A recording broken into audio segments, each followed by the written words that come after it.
এই জবানটা দান করছে আল্লাহ, একটু জোরে জোরে মারকে আল্লাহ বলে বলে এই জবানটা দান করছে আল্লাহ। এই অন্তরটা দিয়েছে আল্লাহ,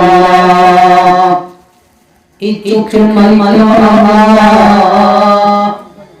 হাতের মালিক আল্লাহ, এই পায়ের মালিক আল্লাহ।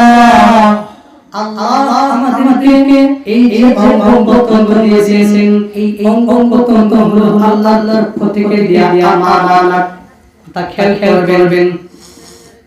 আমাদের যে অঙ্গ-প্রত্যঙ্গ দিয়েছেন এগুলো আল্লাহর পক্ষ থেকে কি আমানত। দুনিয়ার কোন বান্দার কাছে কিছু আমাকে সেগুলো কিন্তু তার সারা যায় না, হারাম হয়ে যাবে। যদি ব্যবহার করতে চান আর কথা মনে করতে হবে। আল্লাহ তাআলাকে যে অঙ্গ-প্রত্যঙ্গ করেছেন এটা আল্লাহর পক্ষ থেকে আমানত। আল্লাহ যা বিধান এই বিধানের উপরে থাকা যদি এই অঙ্গকে সুসি ব্যবহার করি তখন এইগুলা ব্যবহার হবে সব কাজ ভালো কাজ। এটা হলো আমাদের জন্য আমানত। ঠিক কি না? ঠিক কথা বলছেন কিনা? আল্লাহর পক্ষ থেকে আমানত, তার বিধান তো ব্যবহার করলে এই অঙ্গগুলো আমাদের জন্য আমানত। ঠিক কি না? এটা বলছেন এই আমানতকে আল্লাহ তাআলা বিধান তুমি করতে হবে। এটি কোন কথা যেই ব্যক্তি দিলে আল্লাহর ভয় থাকবে এই জবান দিয়ে সেই ব্যক্তি নিজের উপরে করতে পারবে না। কারণ আল্লাহ তাআলা বলেছেন ইয়া আইয়ুহাল্লাযীনা আমানু তাকুল্লাহ ওয়া কুলু কাওলান সাদীদা। আমরা আল্লাহ বলেছেন ও আমার বান্দারা আমি আল্লাহকে ভয় করো। ওই কিসের ক্ষেত্রে? ওই জবানের ক্ষেত্রে আমি আল্লাহকে ভয় করো। কারণ এই জবান দিয়ে তুমি সত্য কথা বলো। কেমন বলো?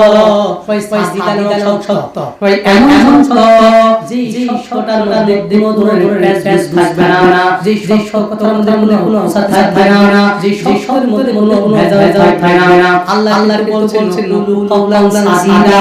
আল্লাহকে বলে নাই কুলু কাওলান সাদীদা। ঠিক কিনা? সাদাকা সত্য, সিদ্দিক। কুলু কাওলান সাদীদা তুমি সংসার বলে নাই। অকুলু কাওলান আদালা নেই সত্য কথা বলো, এটাও বলে নাই। আল্লাহ বলেছেন কুলু কাওলান সাদীদা।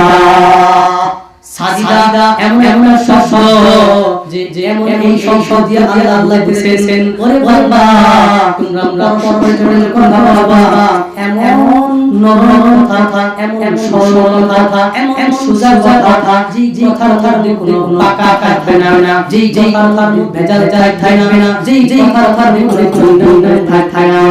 এই জবান সবগুলি লাখ কি আল্লাহ বলেন লিল্লাহুম আ'লাকুম وَيَغْفِرْ لَكُمْ ذُنُوبَكُمْ।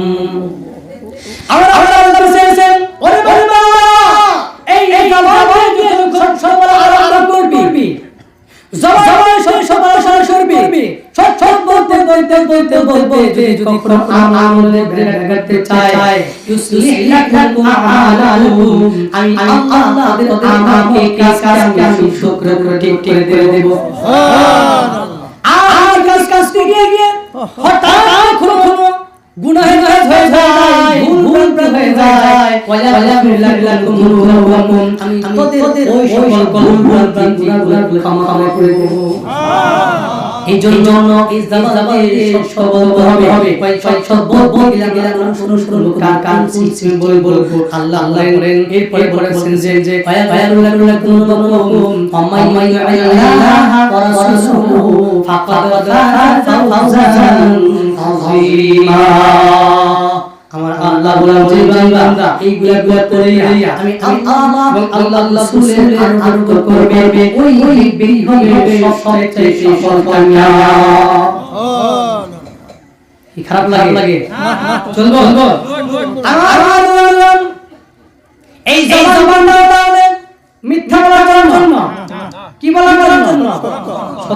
বলতো নাকি শুনে পকেটে যাইবো ওটা ফিরে যাইবো ইনশাআল্লাহ সবাই বলবো আমার বন্ধুগণ আরেকটা আমল আল্লাহ বলেছেন ইয়া আইয়ুহাল্লাযীনা আমানুল্লাহা যিকরান কাসীরা ওয়াসাফিরুহু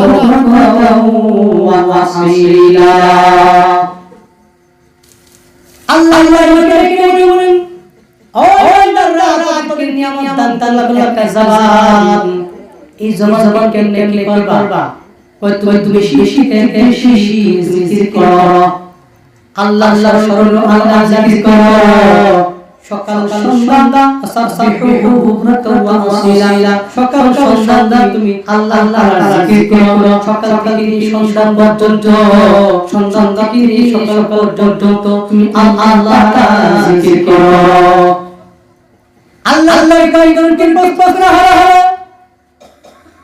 হ্যাঁ বান্দার বেশি আমাকে বলে কোন লাগে জিকির করলে বেশি হবে আল্লাহ বলেন ও আমার বন্ধুরা শোনো যেই আল্লাহ জিকির করে উঠতে জিকির বসে জিকির চলতে ফিরতে ও তাই জিকির আর জিকির এই জিকির ভাব মানুষ ফলো follow করে high all time everything do Allah zikir করে এই বান্দা তো আল্লাহ নামে পাবে